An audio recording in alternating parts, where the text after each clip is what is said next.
ప్రతి ఒక్కరికి స్కూల్ పిల్లలకు కానీ పెద్దవాళ్ళకి కానీ ఆగస్టు 15న ఒక ఆనవాయితీగా కాకుండా దీన్ని మనం గుండె లోతు నుంచి చేసుకోవాల్సిన అవసరం చాలా ఉంది. దీనికి వెనకాల ఎంత కష్టపడ్డారు నిన్న ట్వీట్ కూడా చేశాను. ఇదే రోజు నిన్న ఆగస్టు 14న లాహోర్ డిక్లరేషన్ సమయంలో దేశ విభజన జరుగుతున్నప్పుడు కరెక్ట్గా ఒక 9 నెలల ముందు సంవత్సరం ముందు దేశ విభజన జరుగుతున్నప్పుడు లాహోర్ కూడా పాకిస్తాన్లోకి వెళ్ళిపోద్ది అని తెలియదు ఎవరికి. సడన్గా డిక్లేర్ చేయగానే దానివల్ల అక్కడ ఉన్న ప్రజలు, భారతదేశ ప్రజలందరూ వెళ్ళిపోవాలి ఇక్కడి నుంచి అని చెప్పి మత ప్రాతిపాదికన పంపించేస్తే అది ఎంత దారుణాలు జరిగినాయి అంటే ఆగస్టు 14 వరకు అక్కడ రాత్రికి రాత్రి కొన్ని దశాబ్దాలుగా కొన్ని శతాబ్దాలుగా వాళ్ళ దేశం వాళ్ళ ప్రాంతం అనుకున్నది పరాయి దేశం అయిపోయి అక్కడి నుంచి పారిపోయి ప్రాణాలను అరచేతులు పెట్టుకొని రావాల్సి వచ్చిన పరిస్థితులు.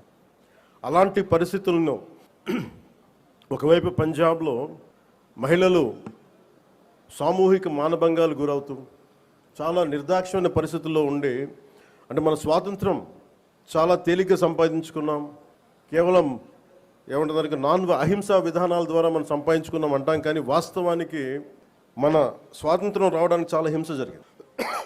మనం ఎంచుకున్నది ప్రప్రథమంగా అహింస విధానాలు కావచ్చేమో, కానీ దేశాన్ని నుంచి విడిపోవాలనుకున్న వాళ్ళు మటుకు హింసనే నమ్మారు. అది ఈ రోజుకి దేశ విభజన జరిగినప్పటి నుంచి ఈ రోజు మన ఆపరేషన్ సింధూర్ దాకా మత ప్రాతిపాదికన హింస జరుగుతూనే ఉంది. ఎక్కడ కూడా భారతదేశం తన లౌకిక విధానాన్ని ఎప్పుడు మర్చిపోలేదు. దేశ విభజన జరిగిన తర్వాత మనకి మతాన్ని సంబంధం లేకుండా భారతదేశ సార్వభౌమత్వాన్ని గౌరవించి లౌకికవాదాన్ని ముందుకు తీసుకెళ్లే ఉద్దేశంతో మనం మతాలకి సంబంధం లేకుండా ఒక అబ్దుల్ కలాం గారిని కానీ ఎవరినైనా సరే మనం ప్రెసిడెంట్స్గా తీసుకున్నాం, గుండెల్లోకి తీసుకున్నాం.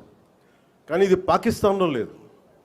పాకిస్తాన్లో ఎవరిని కూడా ఒక హిందూ క్రికెటర్ కానీ ఉంటే వాళ్ళు వెళ్ళిపోయే విధానం కానీ, అలాగే ఒక హిందూ ఒక బలమైన స్థానాలు కనిపించే నాయకులు కానీ ఎక్కడ కనిపించరు. అంటే వాళ్ళు విభజన కోరుకుంది మత ప్రాతిపాదికన, కానీ దాన్ని మనం ఎప్పుడు అలా తీసుకోవాలి. మత ప్రాతిపాదికన రెండు దేశాలు విడిపోయినప్పటికీ భారతదేశం అత్యధికంగా హిందువులు ఉన్నప్పటికీ కూడా అన్ని మతాల వారిని సమానంగా గౌరవించి ముందుకు తీసుకెళ్లే సంస్కృతి భారతదేశానికి.